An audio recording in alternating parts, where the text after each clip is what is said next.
Welcome to FitPro Foundations, the podcast where you'll hear fitness professionals provide the ideas and the inspiration behind their success. My name is Karen Salenzi, and today it is my pleasure to introduce Izabela Ruprik, author and indoor cycling instructor. A level 3 personal trainer in the UK, Izabela has been teaching group fitness for over 9 years. Izabela has taught over 3,000 classes and currently works with special populations, specifically cycling for individuals with Parkinson's disease. Izabela, welcome to the show. Hello, Karen. Great to talk to you. I'm really excited to talk to you as well because we've been talking for years over Facebook, but this is actually our first time speaking. I was going to say face to face, but obviously. Actually speaking, it's always been messaging, and commenting and stuff. But yes, exactly. The good point of social media. Yeah. Yes. And years worth of information. I really feel Exactly. that I've grown to know you. So let's start off with this. Why don't you provide a broad overview of everything that you're doing right now? Okay. So as you've mentioned, I've been teaching indoor cycling it's coming up to 9 years now. And as Facebook reminded me, it's been 10 years since I qualified as a gym instructor. So it's like a big year. I've been teaching indoor cycling in London because that's where I'm based, across gym chains, boutiques, small studios, bigger studios, corporate gyms. I only teach indoor cycling, so that's the only modality I work in.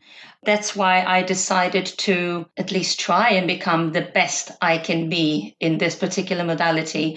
Therefore, over the years, I've done various courses with almost every provider there is, Schwinn, Stages, Kaiser, Wattbike, because as I said, since I do only one thing, I try to be the best I can be at that one thing. I also still have been trying to divorce from office job in London, but it's very challenging if you've got a mortgage. So I still work as an accountant 3 days a week. And at the moment, post-pandemic, I've been teaching about 8 to 9 indoor cycling classes a week. On top of all this, again, just strictly post-pandemic, I'm still trying to do my best to promote my book, which came out literally 2 weeks after UK and half the world shut down completely for the pandemic. So all my plans of book launch parties, etc., have taken a big nosedive. So this now, since we are reawakening, is going to be a part of the next year for me as well to keep promoting my book. But that's a broad overview: teaching, working as an accountant, and just surviving in London. I love what you said there about specificity. Yes. Because I think that so often we can get pulled in so many different directions, wanting to uncover and discover new methodologies or new ways of teaching. And sometimes some of the value that we have to bring may be watered down if we're trying to do too much all at once. Talking specifically about cycling, what was it about the indoor cycling world that really grabbed your attention and made you say, I want to be a cycling instructor? That's a very good question. I was taking different gym classes as a participant before I decided to do a gym instructor course.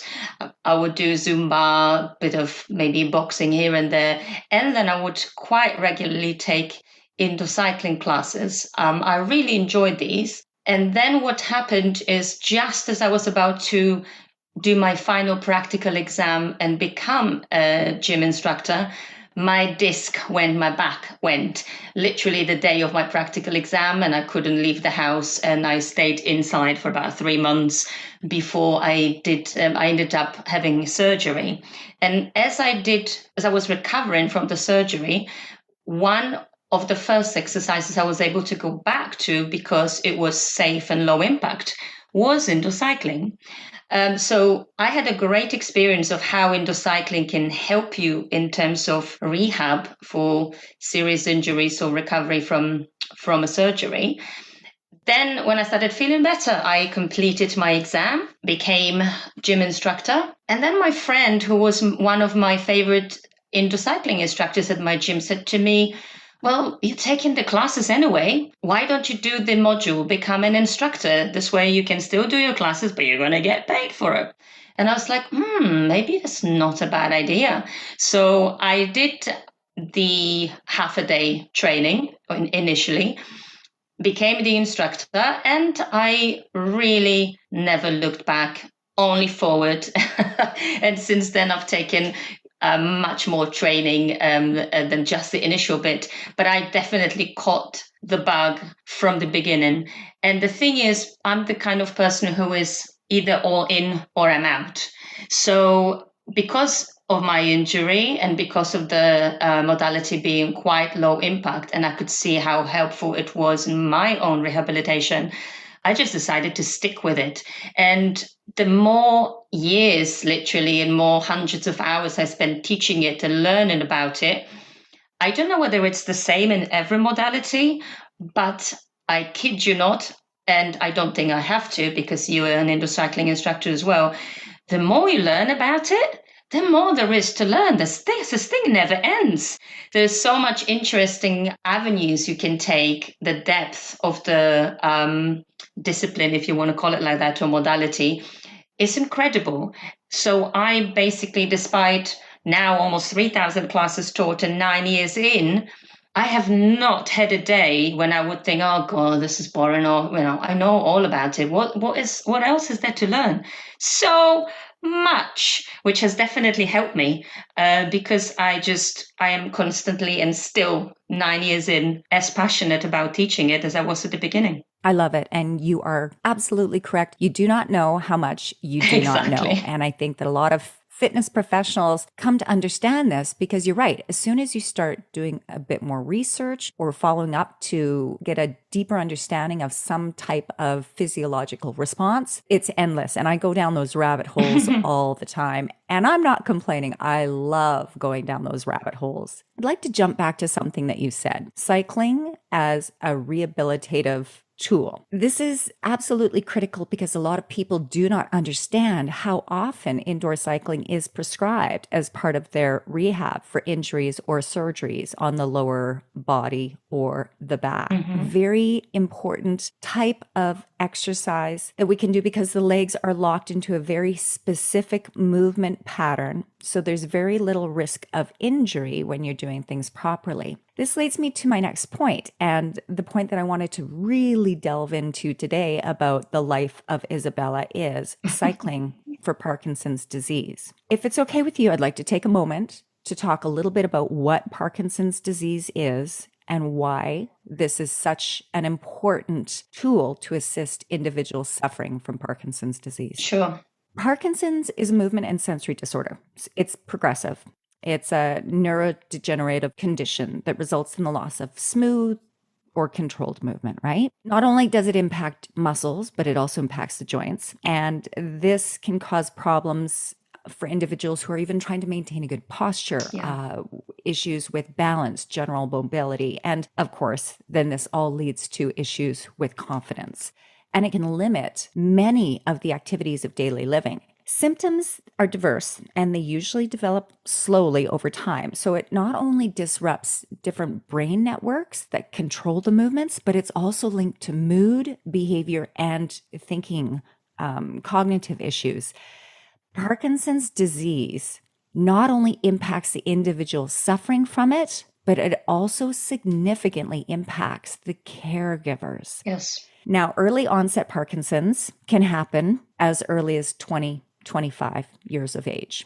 Parkinson's disease currently affects over 1 million people in the US and over 10 million people worldwide. Even though medication is a very promising treatment, I understand from the research that I've done, because I've done Parkinson's disease training, and I know that you've done Parkinson's disease training. Yes. But most movement disorder neurologists say that exercise is going to be as important as any of the medications. Correct. So for people who are especially for people who are in those early stages of Parkinson's. You know, they're dealing with decreased walking ability, balance issues, and again, just touching on those activities of daily living. Mm-hmm. If we can find some way to make their lives easier, more enjoyable, and from what I understand, lessen the symptoms occurring, we as fitness professionals should do everything in our power to assist these people, because this is not just a disease of old people.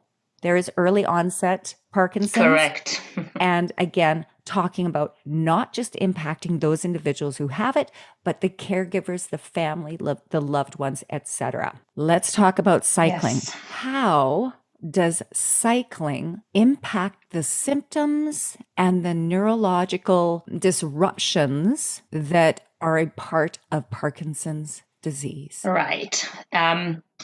This idea of cycling helping people with Parkinson's has originated from Dr. Jay Alberts, a neuroscientist, who, just to bring the story, the short version of the story, was cycling with his wife on a tandem bike, some kind of charity race across one of the states in America. And there were obviously other couples. And as he jokes when he tells the story himself, the shortest way to discover how strong your relationship is to ride a tandem with your partner for more than a week. And so after a few days, he decided to swap partners with another couple. So he started riding with someone else's wife. And that lady happened to have Parkinson's disease. And he happened to be a much stronger cyclist than her, or if I remember correctly, than her husband as well.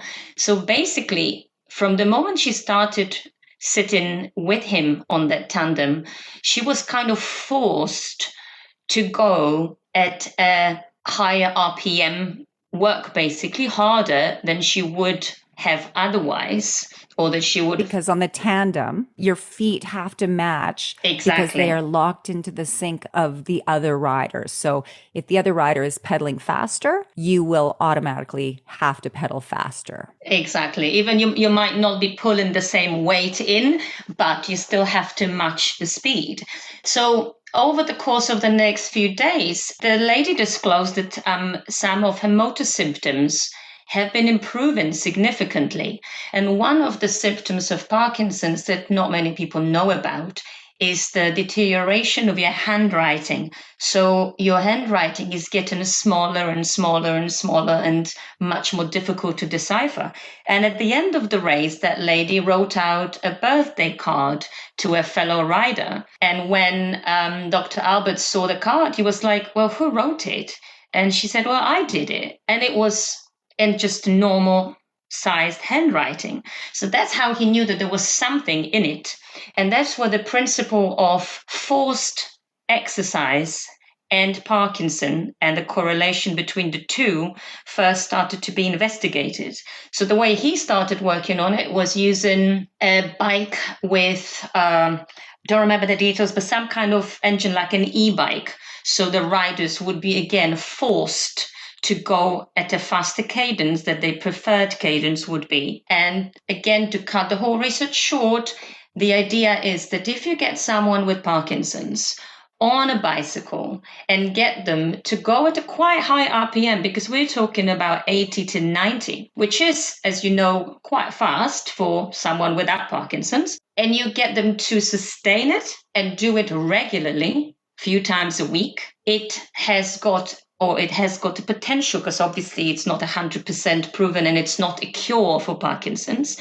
However, it's got a great positive influence on people's motor symptoms like balance, tremor, and even handwriting. And the best thing about the whole idea that then basically gave birth to the whole Parkinson's cycling program is that even if it doesn't help you reduce your Parkinson's symptoms, the worst side effect is that you're getting physically fitter, which is not a bad one. Not bad at all. And the second thing, it's all about group exercise. Parkinson's is a very often very isolating disease. Yes. Because if you think about it, if you've got a group of friends, for example, that you like going on walks with every week, and suddenly you're no longer able to keep up because slowness of movement, shuffling walk is one of the major symptoms. So you kind of start bailing out on them. If you go if you regularly go out with your friends somewhere and then you can't make it on time anymore, you get frustrated. So you stop going out and you slowly getting cut out of the community. Another thing is your speech very often may get slurred, slow, the voice changes a lot, the voice sounds hollow. So again, if you go out, meet with people, with friends, and every sentence people say, excuse me, sorry, what did you say? Sorry, excuse me. Again, you get frustrated. So you start isolating yourself, you stay at home more and more. So doing exercise classes, group exercise classes, in an environment with like-minded people who know exactly what you're going through. You don't have to spend time explaining yourself. You don't have to give excuses. It's absolutely vital. And also with a group exercise situation, if your symptoms require you to have a carer, then when the carer brings you to the class, it gives them a respite, or they can, wait for you with fellow carers and have a bit of a time off. So it has like a double-edged positive effect. You, people with Parkinson's, get in a workout and hopefully, a social situation. And the carers, if they do have any, they get a time off and they get social time with other carers as well. So really, all in all, it's a win-win-win situation. I agree. And through my research and through my education, I understand. And I also have relatives that suffer from Parkinson's disease. I'd like to take a moment here just to talk about what some of these issues are that individuals with Parkinson's disease face, go a little bit more in depth, and then talk about how Parkinson's is diagnosed, because for anybody listening, they may start wondering about this. So I think this is a perfect time to put it in. Sure. So we talked about the decreased walking balance, difficulty with daily activities. One of the things, or many of the things that exercise programs, regular exercise programs for individuals with Parkinson's disease, areas that they can see improvements in is that improved walking speed, activity tolerance, so the ability to do activities for longer, decreased fatigue, improved balance, improved strength. We talked about decreased depression, prevention of cardiovascular disease, sleeping better at night, and of course, improved memory and thinking. From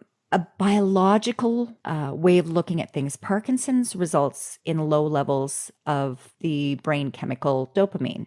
And we all talk about dopamine being the result of a great exercise session. Well, what happens with Parkinson's is this leads to the loss of effective communication between higher brain structures, the cortex, and the deeper part of the brain that manages the more basic functions. The higher brain structures where we think, and the deep structures where those thoughts are translated into actions, particularly movements, we know that those are the ones that are going to be most grossly impacted. Medication will help, as you mentioned, alleviate the symptoms, but it is not a cure. Parkinson's isn't diagnosed with a test or a scan. It's diagnosed by an actual neurologist who is going to ask questions about health, medical history, and then is going to observe movement. Doctors might want to do some tests or some imaging to help confirm, but really what they're looking for is that bradykinesia, which is that slowness of movement plus either tremors or rigidities. Now, Correct. They have to have that bradykinesia plus either the tremor or the rigidity in order for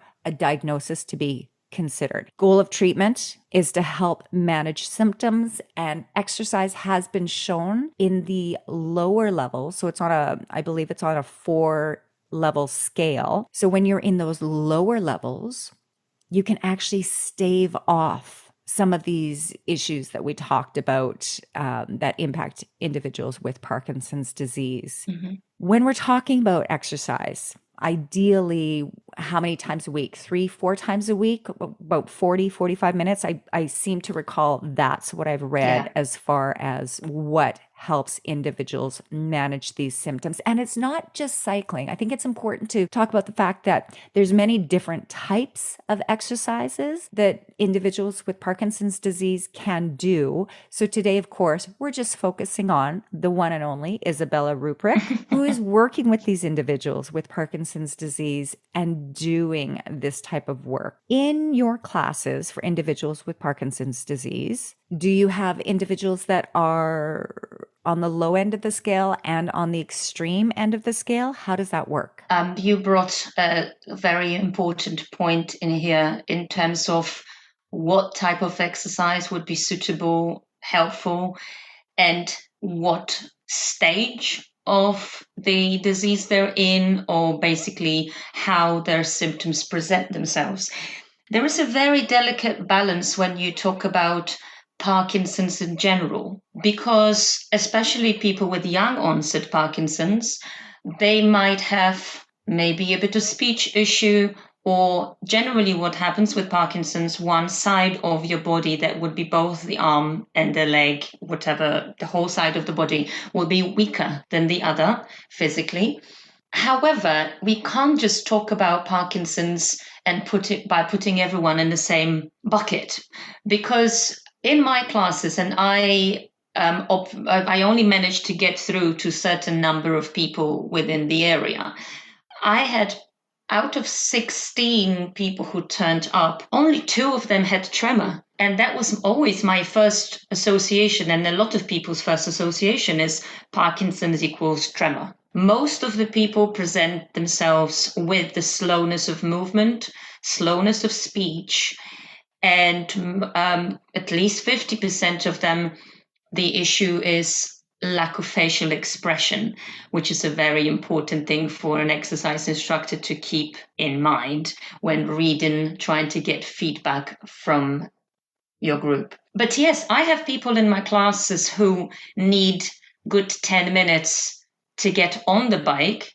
And then I had people who still manage to cycle outdoors, albeit not in traffic, but on the country roads, because the balance still allows it. I have guys who are smashing it on Zwift, and also a couple of gentlemen that absolutely put me to shame when I went to see them in a CrossFit class. Okay.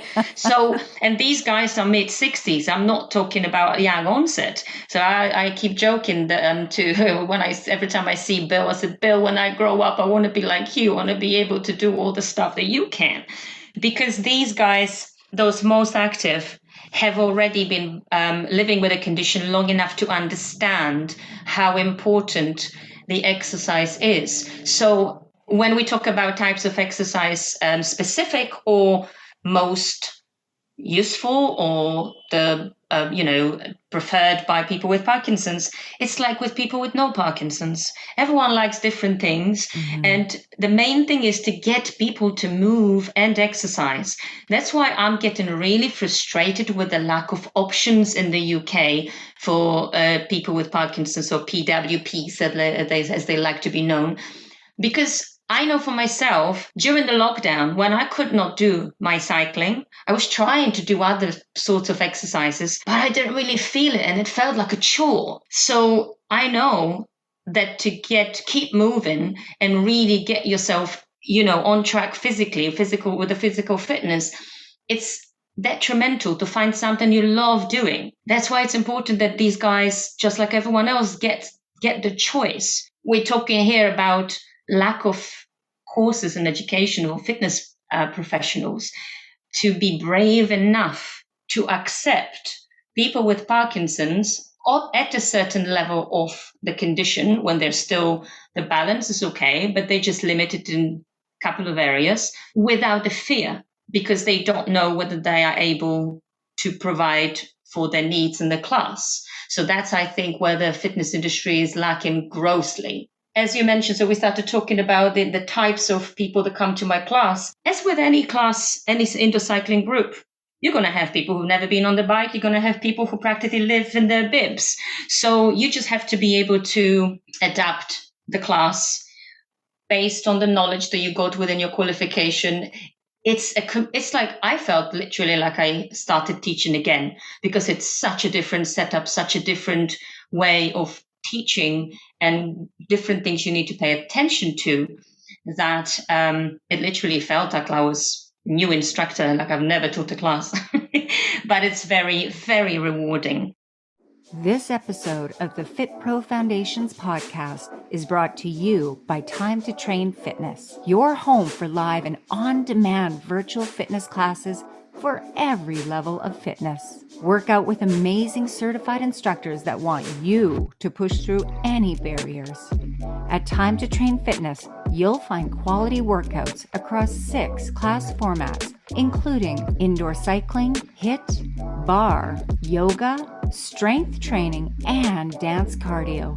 Stream brand new classes live every week or choose from over 400 classes available anytime, on demand. Use the code in the description to view all the membership options and to start a free 5-day trial. Get ready to press play on your next workout.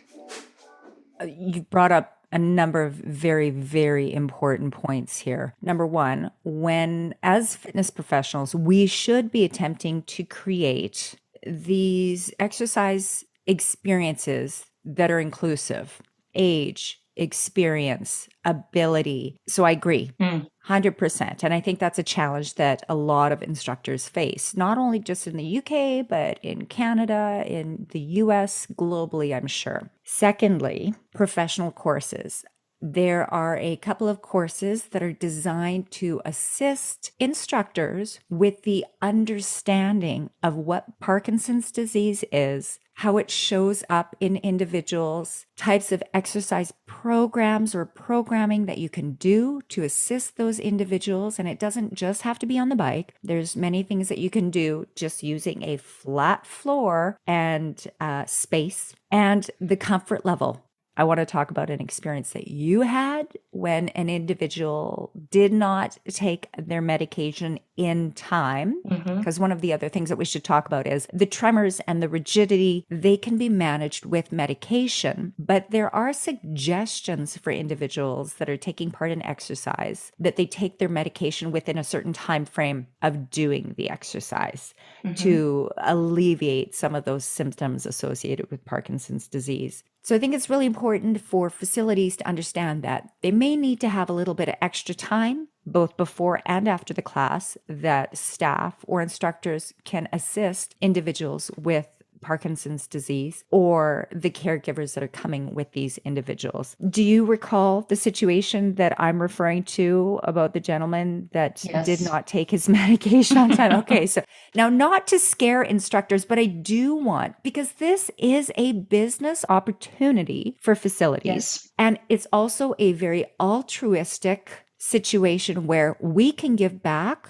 to help not only the physical, but also the mental issues that people are dealing with when dealing with any type of disability. But today, of course, specifically Parkinson's disease. So it's important for facilities and instructors to understand and get comfortable. And I know the Brian Grant Foundation has got an amazing multi-hour training course for instructors so that they can understand the disease better and understand training programming. But let's get into the nitty-gritty, because these are the things that these training modules or programs may not talk about. Tell me about that situation. Just to proceed the story with a little caveat. So the challenges when you think about teaching a program for people with Parkinson's, they were scary enough for me, honestly, to sit on my qualification for almost 2 years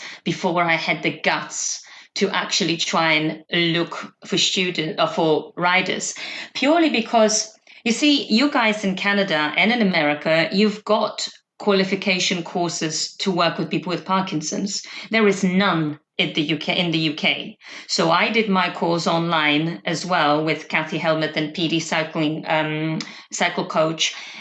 in America. Then I did a program course called PD Warrior, which originated from Australia, and it's a program aimed at physios. You can take the course. This is like a circuit class 12-week program, which is absolutely brilliant, and it happens to be quite popular everywhere outside of London, unfortunately. So I went to another city to see the class take place, and I was absolutely in awe of what the guys are doing. But you have to understand that people with Parkinson's that come to your classes, apart from possibly limiting motor symptoms, they're also going to be on medication that very often interferes with the heart rate. They might have associated conditions. They might have diabetes and other things that you need to pay attention to. So it can be quite scary. A lady, Kathy Helmuth, that I took a course from in America, she's absolutely lovely, but she's a nurse. So she had this advantage over me when I was like, oh my God, what if something happens and I just don't have the medical experience? But you need to take a plunge, and that's when you learn what things can happen. And the situation that you were referring to is we did a class. The class went absolutely great. The gentleman in question had fun and completed the ride. And I started helping people off the bikes, collecting the heart rate monitors. And I think he actually managed to get off the bike all right. But then as everyone started filing out of the studio and I started gathering stuff, because the important part of a PD cycle class is the social aspect, as I mentioned. So we always would go for a coffee and a chat afterwards. And then I realized that the gentleman in question was literally standing next to that bike doing nothing. And I was like, are you all right? Is everything okay? And then he said, well, I'm fine, but I did not take my medication at the right time. And now I froze. So I've just taken my medication now. He had it with him on the bike, but it will take me about 20, 30 minutes before I can move. Which is, you see, that was one of the most shocking situations for me, because I know this guy. I've got to know him over the first few weeks of classes, and I walked with him to the gym. I walked with him back from the gym. And yes, he had a bit of, balance issues, and the walking gait was not smooth, but I've never ever seen anyone freeze. And that's one of the challenges. You see, when you try to find a venue, build a timetable, first thing you have to remember that you cannot really do classes before 11 o'clock, because when these guys wake up, they take the meds. It's going to take a couple of hours for the meds to kick in. So anything before 11 might not happen. Excellent point. So the timetable kind of has to take this under consideration. And exactly. And number two, you have to account for situations like that. Yes. So you can't have a normal class when you've got 15 or 20-minute turnover between one group and the other. Because what if you've got someone like that who is stuck in the studio for 20, 25 minutes? When looking for venues or choosing days, you need to find a place that I like to always have 1 hour studio empty for 1 hour before and 1 hour after. Obviously, it's not booked. But at the same time, I know no one needs that place. So God forbid something like that happens again, I don't need to stress. Now I know it can happen. I know it's not life-threatening or anything. We just need to wait it out. But that's something that, yes, if it hasn't happened to me, I probably wouldn't have necessarily thought about. I don't remember that being mentioned in a course. Maybe it was, but it was just like, whoa, Yeah, just like being a new instructor again, you come up against situations that you could have never comprehended before, because we do not know what we do not know. Another thing, when I was doing launch for my program, I had health supplement company give us, some sachets, samples of protein powder, this and that kind of, to give out to people, which was brilliant.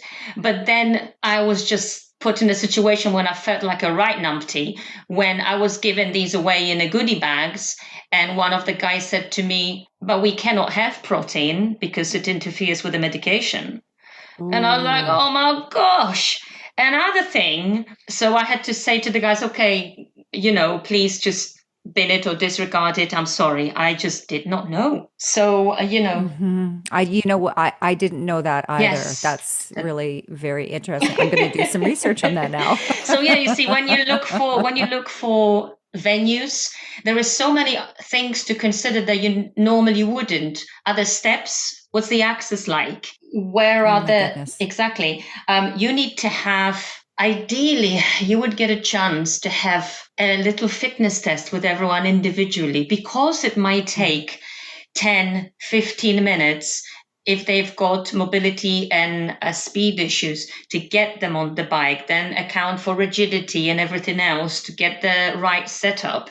And then you need to make notes of it to make it faster for yourself next time they come in. And ideally, would like to do a little fitness test, talk test, because with a PD cycle coach, we work with heart rate monitors. However, again, you can't just rely on the standard zones because their medication interferes with the heart rate. So you need to be able to speak to them. You can't just look at the faces because one of the Parkinson's symptoms is lack of facial expressions.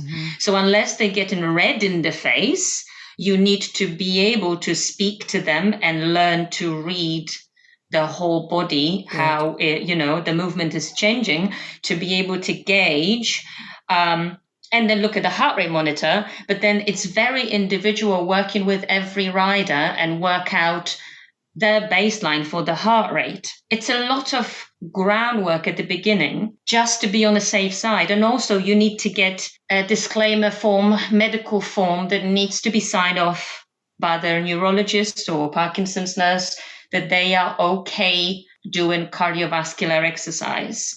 And that's very, very important, having emergency details. You see, over the lockdown, I took my classes online, right? Like we all did.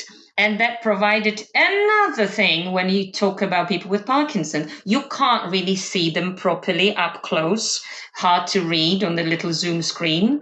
Number two, another situation, there is just about 6 riders in total. We're going through a drill. I looked down at my bike or my shoe, whatever. I looked up and one of my Parkinson's guys is gone. His bike is there. Oh no. I cannot see him. And I was like, what the heck? I gave it a couple of seconds. Then obviously everyone is muted. So I unmuted everyone and I said, guys, has anyone seen him getting off? And everyone was like, no, we were just worrying about our drill. No one's looking at the screen. So I said, guys, continue riding. I tried calling him. No one answers. I tried calling his emergency number. No one's answering. I'm just breaking out in sweats, imagining all the worst thing. And then he pops out on the screen. There was a delivery at the door. They just got off. And I was like, do you understand? You just cost me 5 years of my life. Because that's the thing. You see, the worst thing that you can imagine is seeing on screen someone and something bad is happening and you are God knows how far away from them and you can't do anything.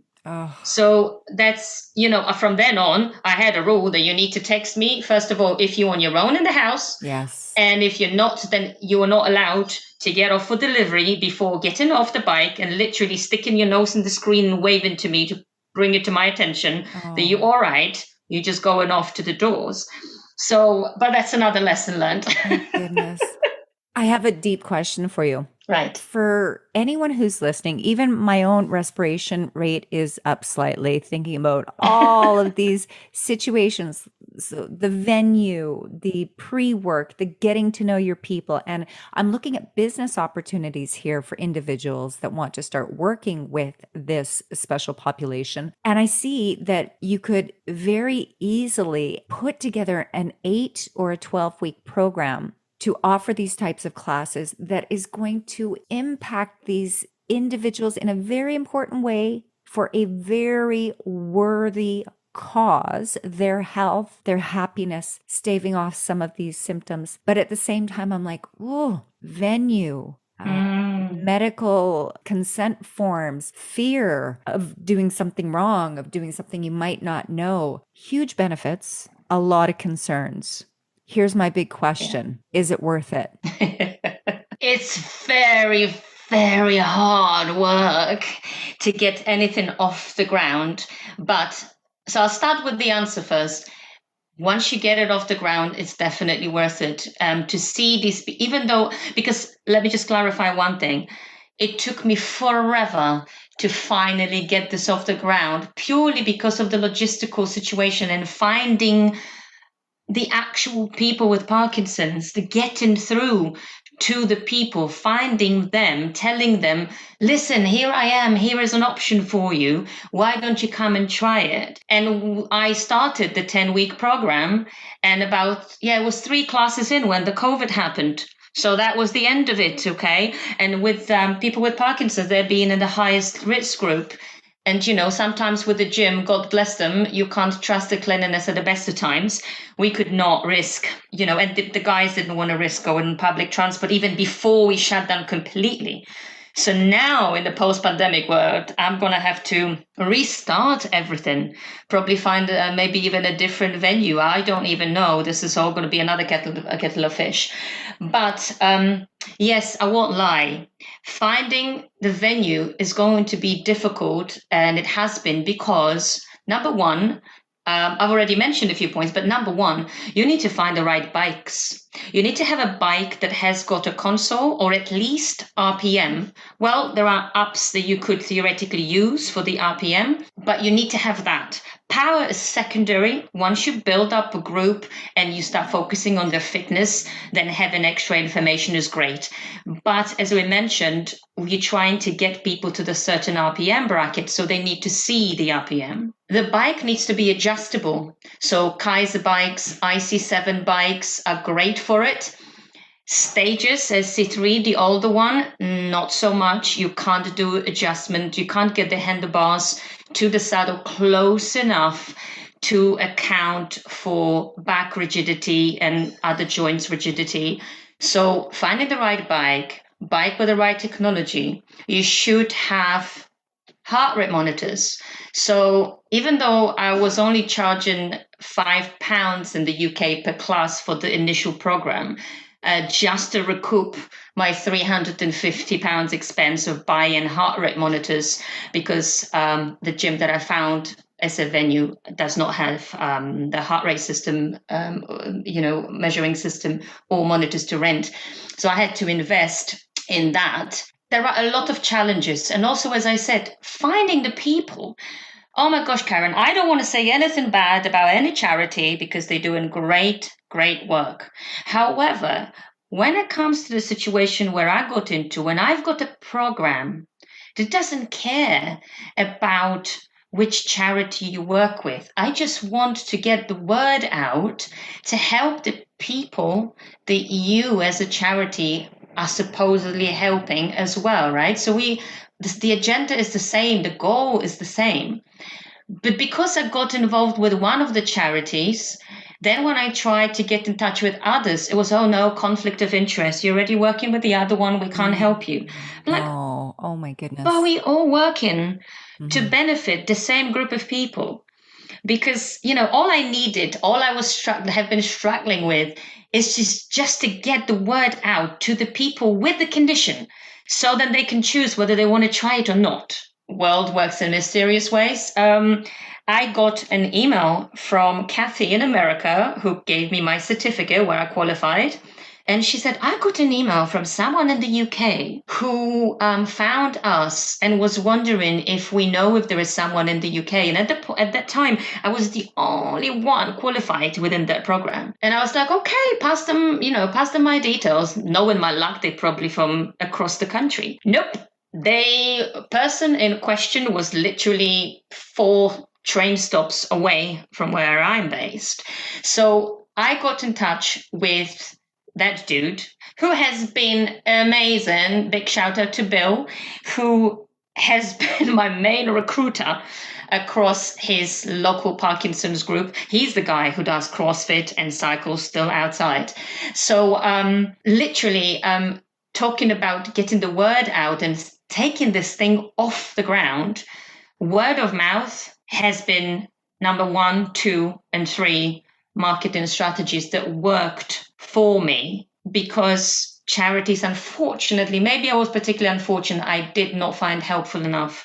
I tried to get funding for the program, but to get funding here for anything like that, you need to, it's like a full-time job. It's like, you need to have a secretary.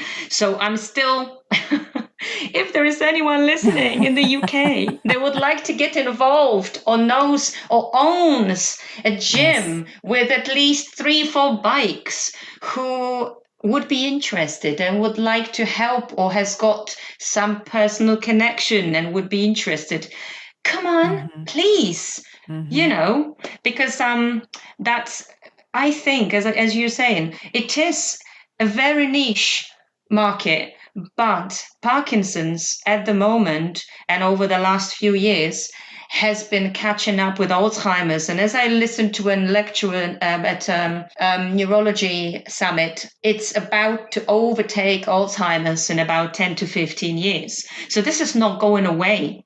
We need to be prepared to cater to people with neurological conditions. So it is a great business opportunity, but it's got huge challenges that you need to find someone that will be willing to take on and kind of, help to get this thing going. Because I'm so jealous that in America, Canada, the YMCA clubs are running those cycling programs for Parkinson's. They have been running them for years. And there's no one bats an eyelid. But here, there is nothing like it. And now, apart from me and our mutual friend Stevie in Scotland, there is no one else qualified in the cycling program in the UK. There's only the two of us.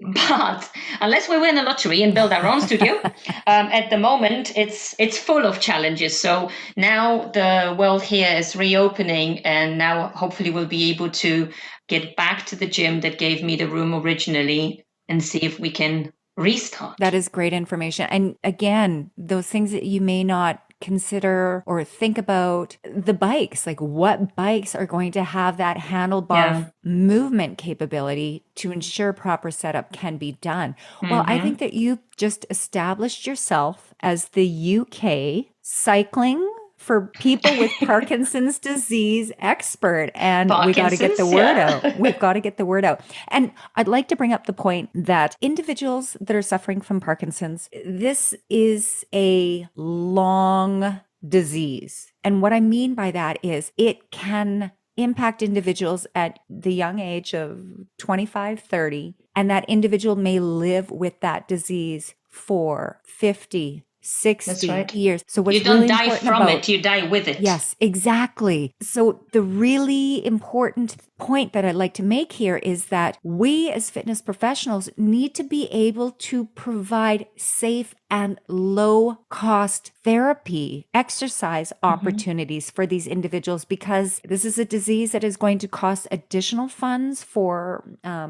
working with occupational therapists, physical therapists, speech therapists, hearing therapists, exercise therapists. So we have to assist in keeping costs low. So there is going to be a high degree of altruistic behavior behind this. This is not necessarily going to be a money-making, profitable not at the moment. venture, right? But so very important because, as you mentioned, it is overtaking some of these other neurological degenerative diseases that we're faced with. So I'm going to call you Saint Izabela. Stop it. No, but if someone is thinking, for example, if some of the listeners are thinking, I was interested at the beginning of the talk, and now I don't know. I don't know anyone with Parkinson's around me. I don't know if there are any people who would be interested. You also have to remember that there are other neurological conditions or conditions that are similar and that would make it possible for you to have a larger group. For example, people with cerebral palsy who might not, depending on the situation, I'm not talking, Just to be clear, I've had a rider with cerebral palsy, but very mild, to the point that I didn't know he had the condition. He didn't disclose it. But because we were riding on stages bikes with the power meter on one side, I could not, for the love of God, understand why this guy is killing himself and is riding at about 40 watts. So I switched the bike on him twice. Then I got on those bikes myself thinking, why are they working for me? Why are they not working for him? Until I realized that his weak side was the side of the power meter. So whatever he was doing, that side was not picking up any power on the console. Right. So I had people after strokes who had very similar situation. And as I said, in Parkinson's, one side is going to be weaker than the other. Mm-hmm. That's why looking at power, depending on the bike types, where the power meter is not always going to work. But at the same time, working with people with these conditions develop you extremely as an instructor, because you need to think, when you think about your drills, you think in different ways.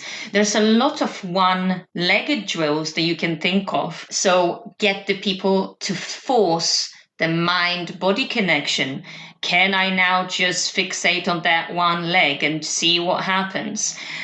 To challenge the brain, because cycling is such, when you look at all the other programs for Parkinson's, they're all talking about forced exercise, about power, about being forceful. PD Warrior program has got a lot of exercise when you need to do like just hands and scream to help with the voice projection, because the voice gets hollow, you know. So there's a lot of things you need to think of.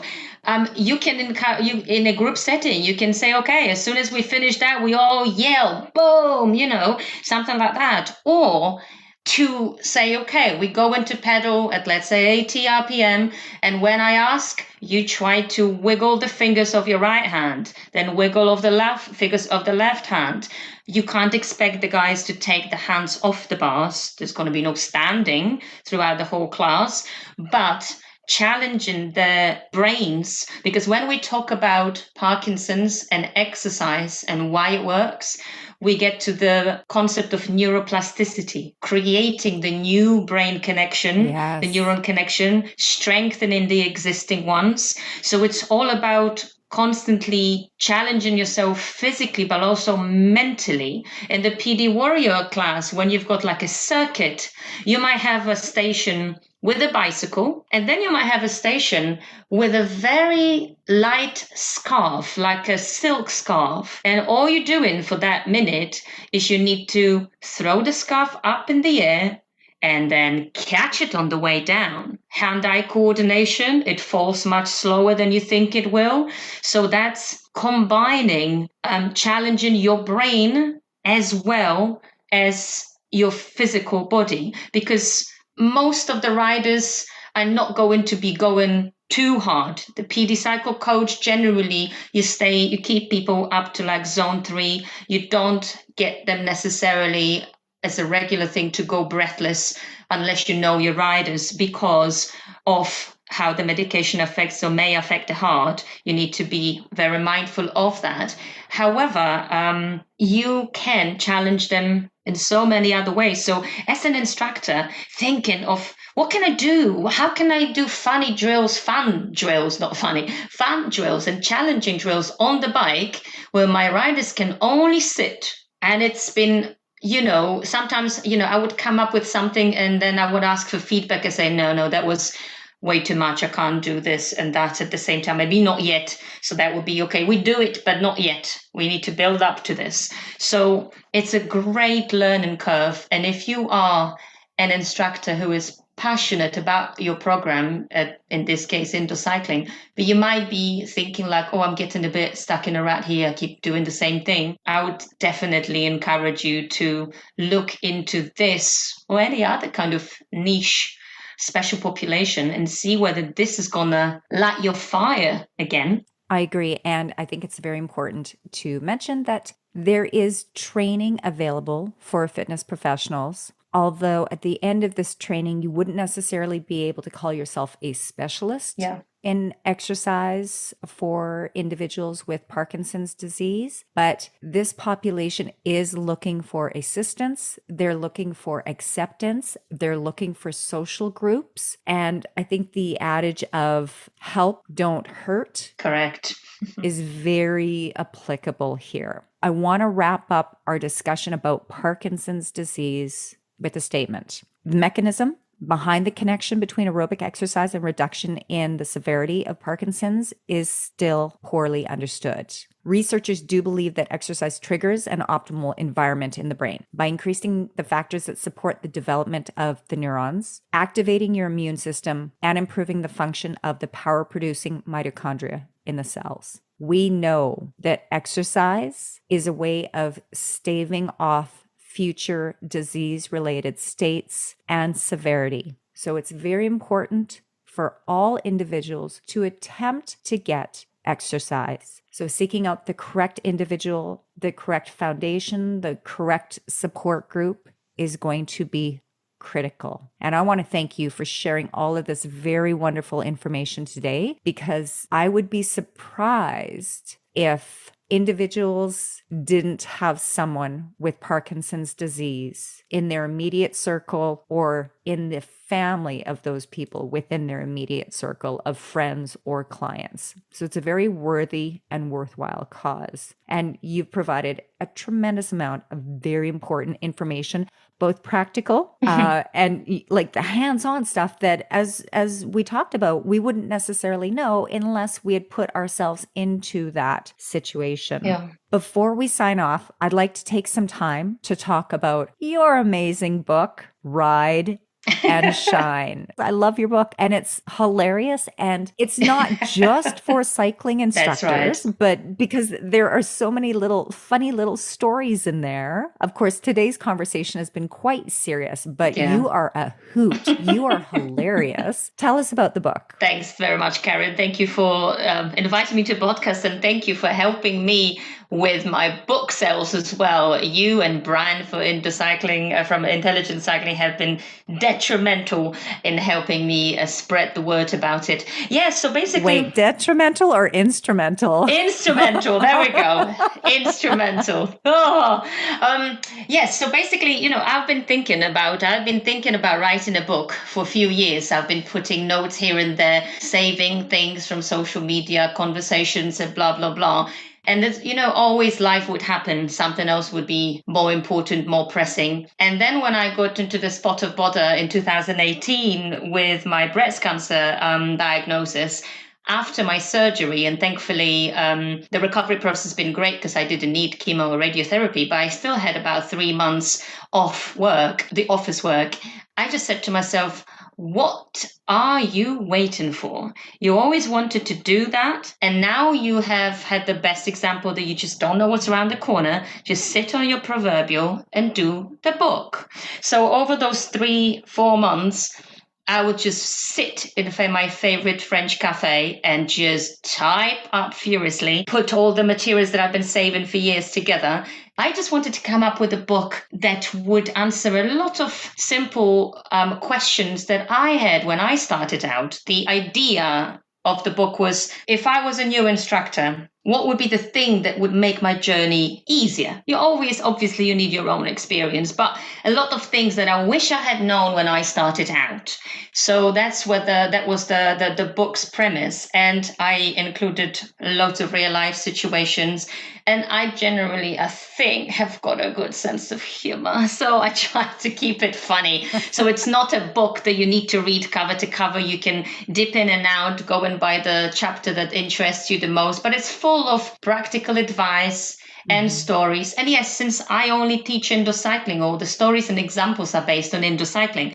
But you can easily adapt a lot of that advice to any modality, any group exercise instructor, I think, would benefit from reading the book. And if you don't benefit in terms like, oh, I knew all that stuff, then at least I hope you're going to have a good laugh reading the stories about farting and stuff like that. Farting stories are always a hit in my household because I have 2 young boys. They are highly entertaining little vignettes of life as an instructor. And I mean, I've been teaching for a number of years and I was reading it and I was still laughing because it would just remind me of situations that perhaps at the time were difficult to deal with, but upon reflection, I can laugh. Oh, it's a great book. And so Good. Mission accomplished then. Mission accomplished. Thank I you. know I'm trying to remember the website that I go to when I'm purchasing your books in bulk. Yeah, you can get them on Amazon. You can get them on Barnes and Noble. You can get the book Barnes and Noble Book Depository. There we go. That's the last one. The Book Depository. Yes.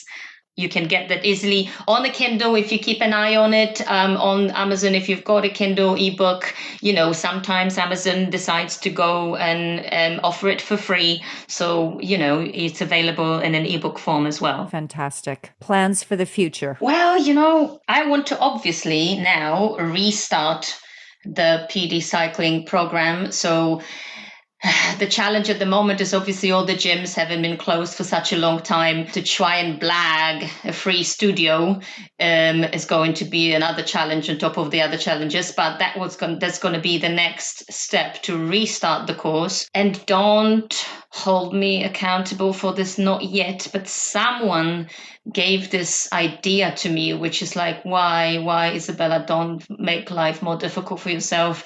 But I'm toying with the idea of maybe writing a course for instructors who are interested in all those kind of neurological conditions. Obviously, I'm not an expert, a specialist, but I wouldn't be going too much into the depths of it. But I'd like to create a course that would just give enough confidence to group exercise instructors to take on people with certain conditions up to a certain level of limitations. Obviously, you can't accept everyone in a mainstream class, but I think the more instructors would have at least the base knowledge, then quite a few people would be more likely to even inquire at the gym whether they can join a class, rather than thinking automatically that they won't be eligible or they will be rejected, and to alleviate the stress on the side of instructor thinking, oh my God, I've got nothing about the condition, I've got no idea, I don't want to get into it. Yes. Because again, that just creates blocks. So this is just a completely new thing that was just kind of, the seed was planted in my mind about a week ago, and now I'm just like, why? Oh, why? I was so happy without having to think about it. But you never know. You never know. I'm just thinking. So that would be the future. And obviously trying a year after publishing my book to actually see whether I can do a launch party. Oh my gosh. Am I invited to your launch party? If you can't make it, then I'm going to have to go off to Canada and do another one there. Oh, I love it. I love it. Izabela, I want to thank you so much for your time with me today. Thank you, Karen. I think that you shared such amazing information and practical information about why providing exercise opportunities for individuals with Parkinson's disease and their caregivers is so very important. I look forward to hearing about your future endeavors. Izabela, thank you so much. Thank you so much, Karen. My pleasure. Thank you.